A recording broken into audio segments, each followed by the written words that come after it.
nanti akunnya paling aku cek dulu sih. Kalau kayak gitu aku harus lihat dulu nih akunnya kakak. Nanti coba ya Kak Rara share ke aku ya. Ininya apa Oke, TikToknya Kak. yang kira-kira memang mau dipakai untuk ngontenin produk digital yang mana. Aku cek kalau oke ya bisa dipakai. Kalau nggak memungkinkan pasti aku arahin kakak nanti untuk bikin akun baru sih. Biasanya kayak gitu. Oke, baik, Kak. Iya, Makasih. sama-sama. Ada lagi teman-teman terkait tips parenting, konten parenting kayak gini? Ada yang masih bingung nggak?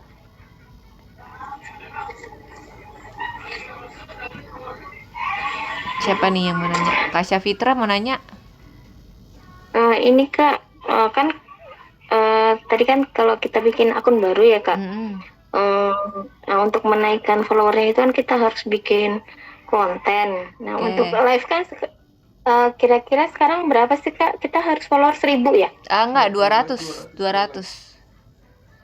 200 sudah bisa live kita Iya, berarti. kalau kalau tautan baru 1.000 kalau tautan.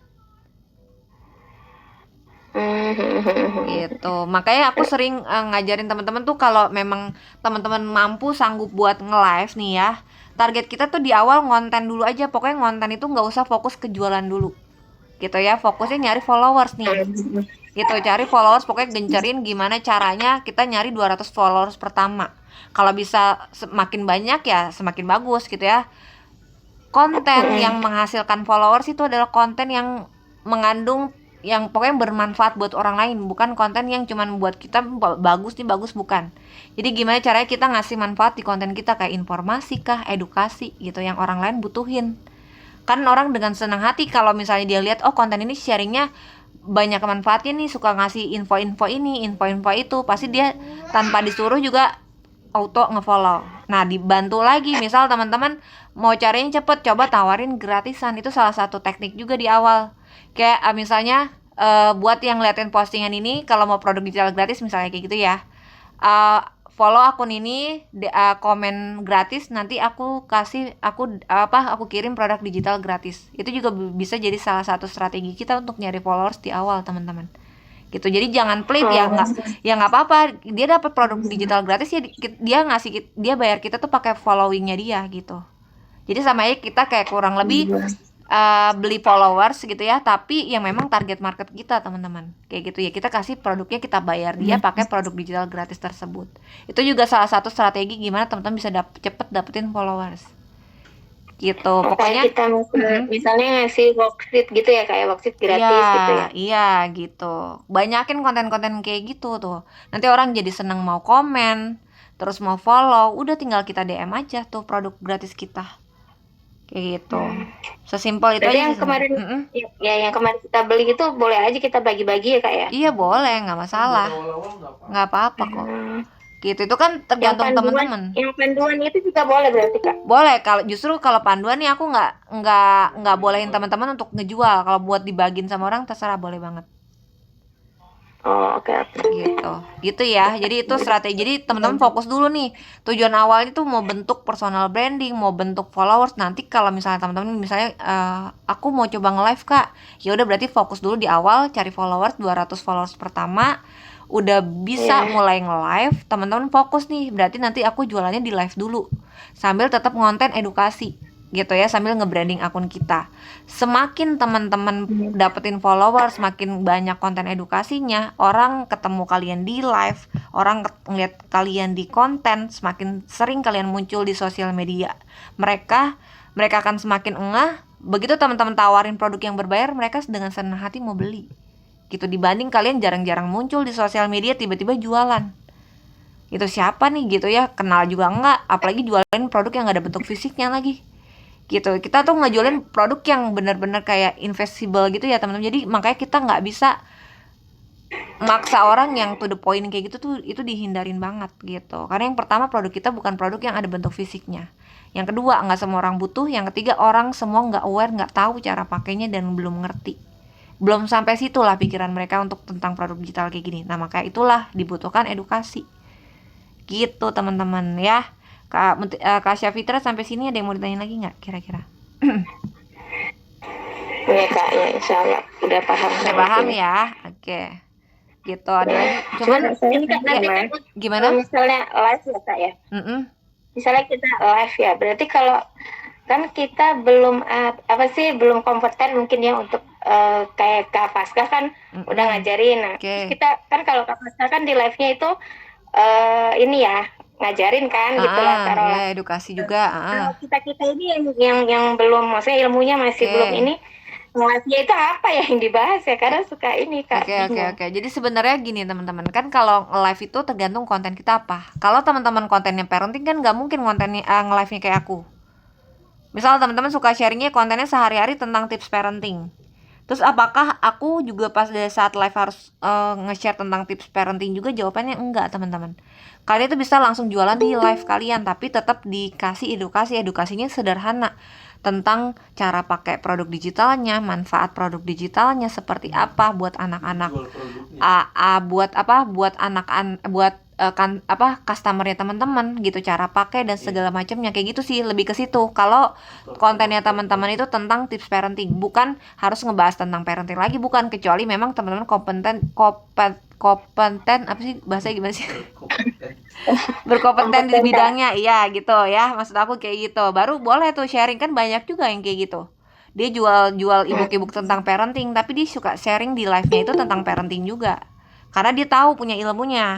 Jadi silakan. Kalau teman-teman cuman kita bikin kontennya berdasarkan chat GPT nih ya, terus tiba-tiba live harus ngajarin orang tentang tips parenting, ntar orang nanya, kan anak aku misalnya kalau kayak gini umur segini harus diapain ya, misalnya ada tiba-tiba nanya kayak gitu, kan kita juga bingung ya mau jawab apa gitu ya. Jadi teman-teman sharing apa ilmu yang teman-teman punya, itu yang pertama.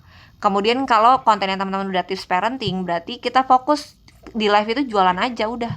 Jualannya apa ya, tapi tetap ngasih edukasi ya, orang juga nggak mau kalau nggak tahu produknya buat apa. Misal teman-teman jelasin nih kelebihan produk digital dibanding produk fisik gitu, dijelasin cara pakainya kah, terus manfaatnya kayak gitu ya, kayak pokoknya seputar apapun hal-hal yang berhubungan sama produk yang mau dijual, itu sih sebenarnya.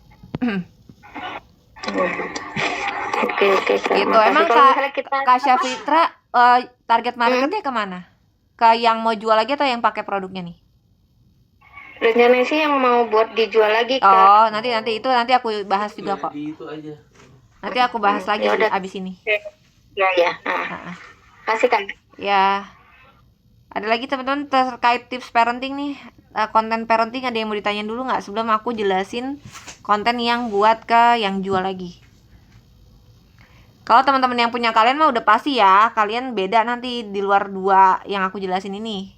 Gitu. Ini cuman gambaran aja biar teman-teman tahu, oh ada konten jenisnya ini, gini. Nanti aku kasih tahu juga soalnya. Gitu. Udah ya, berarti aku lanjut ya teman-teman. Nah, target kedua ini adalah orang yang mau beli produk kita, dia mau ikutan jualan juga teman-teman.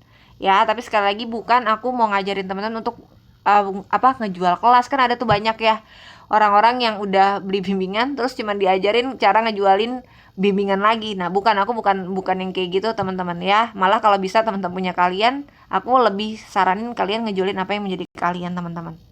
Tadi Karya mau nanya ya kayaknya ya. Karya tadi jadi nggak mau nanya? Coba komen dulu, tadi aku lupa, sorry. Iya Kak, saya Ya, mau silakan. tanya. Oke, jadi gini Kak, tadi kan saya baca di kolom chat, tapi mungkin kata-katanya kurang dapat dipahami. Oke. Jadi gini, kan kita kayak bikin maskot kayak yang lucu-lucu gitu kan Kak. Terus maskotnya kita kenalin nih ke akun sosial media kita. Terus itu sebagai ganti kita untuk ngonten gitu. Jadi kayak maskot ini bakal terus muncul saat kita bikin konten gitu Kak. Jadi gantinya kita nunjukin muka kita itu si maskot ini yang keluar terus gitu, seperti itu. Apakah seperti itu juga boleh Kak? Maksudnya bakal mengundang followers. Oke, tergantung follow dulu kita, nih, kayak kakak mau bikin topiknya tentang apa? Saya belum kepikiran sih Kak, tapi untuk masalah itu maskot gitu aja sih. Nggak apa-apa, itu kan kayak ini ya, kayak berarti personal brandingnya itu yang dikenal nanti maskotnya itu kan, maksudnya gitu kan Karya. Jadi yang dikenal itu Iya, bukan kakaknya gitu ya, bukan kakaknya, tapi apa sih namanya? Tapi si maskot itu yang dikenalin selalu ada di setiap kontennya kayak gitu ya maksudnya. Iya kak. Sebenarnya nggak masalah, cuman makanya aku tanya dulu nih, balik lagi tergantung apa yang mau dibahas dulu, apa topiknya itu sih sebenarnya Kak Arya. Gitu ya. Iya, tergantung dulu. Kalau misalnya kakak kontennya tips parenting, terus ada apa namanya tadi?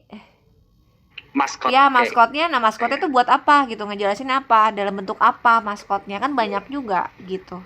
Iya. Misalnya kakak nanti udah ada gambaran nih, mau bikin target marketnya udah ketemu siapa gitu ya, produk digitalnya apa, mau bikin konten seperti apa, maskotnya kayak gimana, nah boleh nanti kakak sharing aja ke aku, nanti aku coba ini dulu, kira-kira dulu konten apa yang paling cocok gitu sih karya. Kalau nggak ada gambaran kayak gini ya sebenarnya bisa-bisa aja kalau ditanya bisa atau enggak, kayak gitu sih sebenarnya. Oh baik kak. Terima kasih kak. Ya sama-sama. Ada lagi teman-teman? Kalau nggak ada udah ya, tadi ya kita lanjut ya. Kalau konten ke yang jual lagi itu teman-teman sesuai background gitu ya, sesuai backgroundnya teman-teman. Itu maksud aku gini, kalau teman-teman di sini ibu rumah tangga, berarti lebih baiknya itu target teman-teman ke ibu rumah tangga. Kak, berarti yang nggak ibu rumah tangga nggak bisa beli produk kita dong? Bisa, itu bonus teman-teman ya. Tapi kita fokusin ke orang yang satu background sama kita dulu. Biar apa? Supaya kita mengenalkan diri kita, ngasih konten POV-nya itu lebih relate dan lebih nyambung gitu ya. Misal aku pelajar, berarti target market aku ke pelajar juga gitu. Biar aku bikin kontennya sehari kegiatan aku sebagai pelajar, dia ngerasa relate, dia mau coba, dia beli dari aku karena aku menjadikan diri aku itu sebagai mereka gitu ya teman-teman. Mudah dipahamin nggak sampai di sini? Misal aku pekerja kantoran atau ibu rumah tangga yang bekerja gitu ya, yang meninggalkan anak di rumah, harus bekerja, coba jualan produk digital, gimana caranya supaya nanti aku bisa ninggalin pekerjaan aku dan aku full di rumah gitu. Nah itu berarti teman-teman sesuaikan POV-nya dengan backgroundnya teman-teman, supaya ya tadi tujuan kita supaya lebih gampang masuk dan lebih relate aja. Apa yang postingan kita, kesibukan kita sehari-hari, itu yang akan teman-teman posting soalnya gitu, menggunakan POV kita. Kalau ada yang beli, misalnya aku ibu rumah tangga, ada yang beli misalnya bapak-bapak atau anak-anak yang masih muda gitu, beli produk aku, itu bonus teman-teman. Tapi di awal itu aku saranin teman-teman ambil POV, ambil target market yang satu niche atau satu background sama kita dulu. Kalau kita guru nih misalnya, kita guru tapi nargetinnya guru yang mau cari sampingan gitu ya, masih mau cari penghasilan sampingan dari produk digital. Berarti kita pakai background kita, keseharian kita sebagai guru yang mencoba jualan produk digital. Kayak gitu ya, seperti itu. Sampai di sini teman-teman paham nggak untuk yang tadi barusan aku jelasin? Oh, jadi kalau misalnya gini Kak, aku kan ya RT nih, terus ya pengen punya penghasilan dari rumah dengan jual produk digital, berarti aku target marketnya ke ibu-ibu gitu ya, Bu? Iya, ibu-ibu betul. RT juga gitu ya, Kak ya? Yang sama, keresahannya tuh sama kayak apa yang kita rasain. Misal aku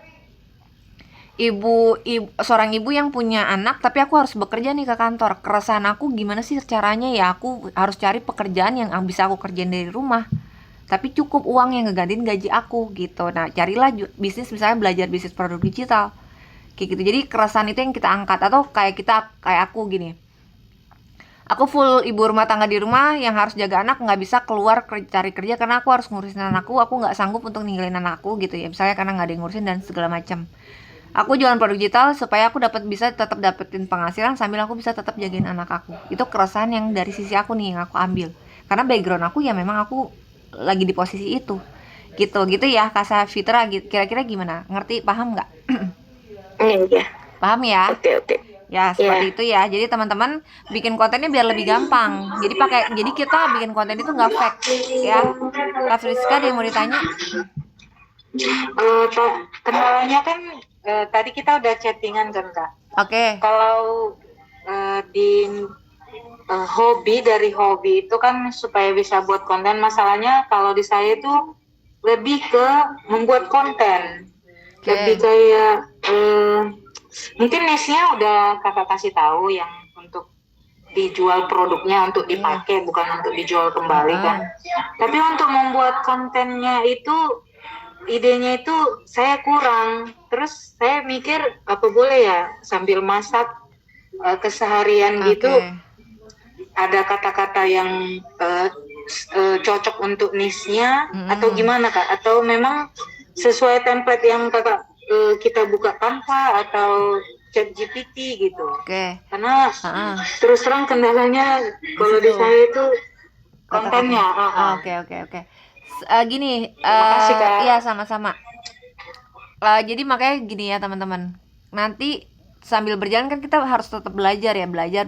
Aku dampingin teman-teman. Kalau teman-teman bingung, aku akan selalu bantu. Misalnya kayak, Kak aku bingung nih mau ngeten apa, aku akan bantu cariin referensi ya. Tapi referensi itu hanya gambaran konten yang bisa teman-teman tiru. Jadi kalian ada gambaran, misal konten yang aku kasih tahu ke teman-teman itu POV-nya adalah seorang pelajar.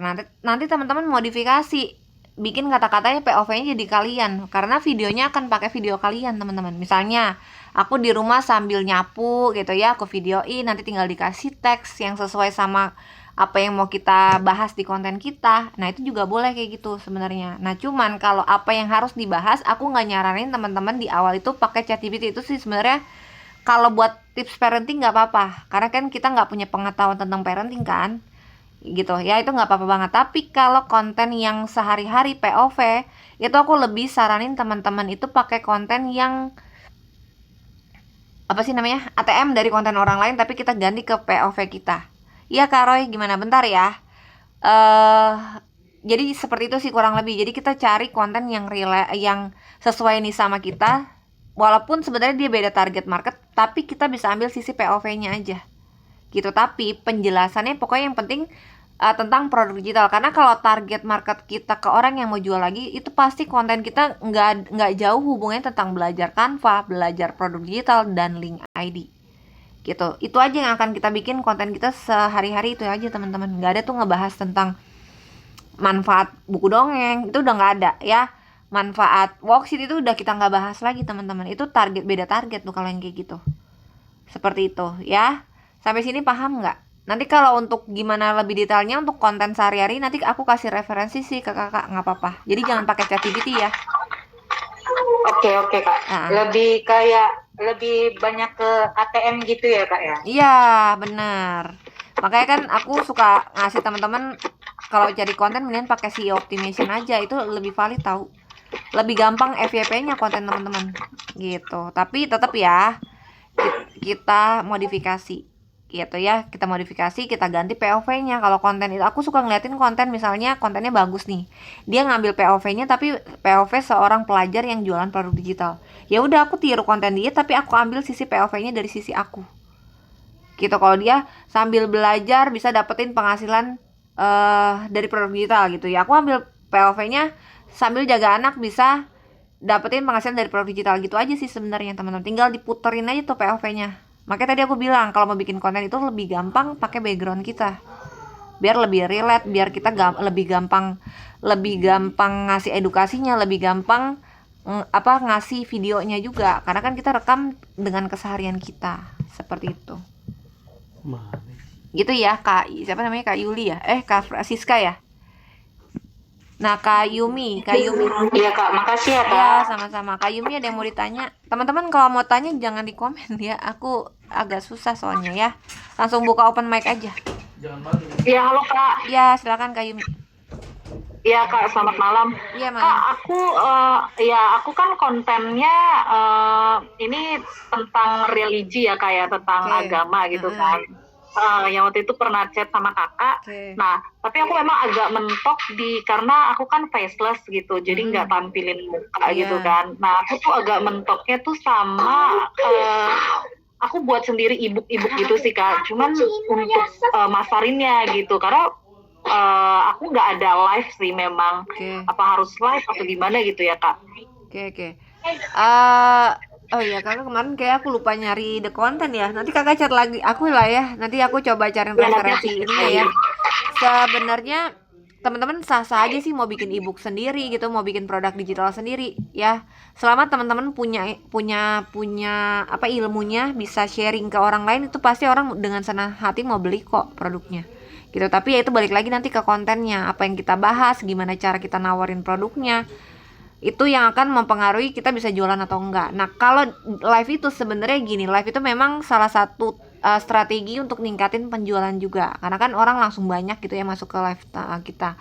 Nah paling coba Kak Yumi sesekali coba aja live gitu ya, itu juga sebenarnya lebih gampang naikin kita kenalan ke audiens kita itu, selain pakai konten ya pakai live, orang makin aware sama kita.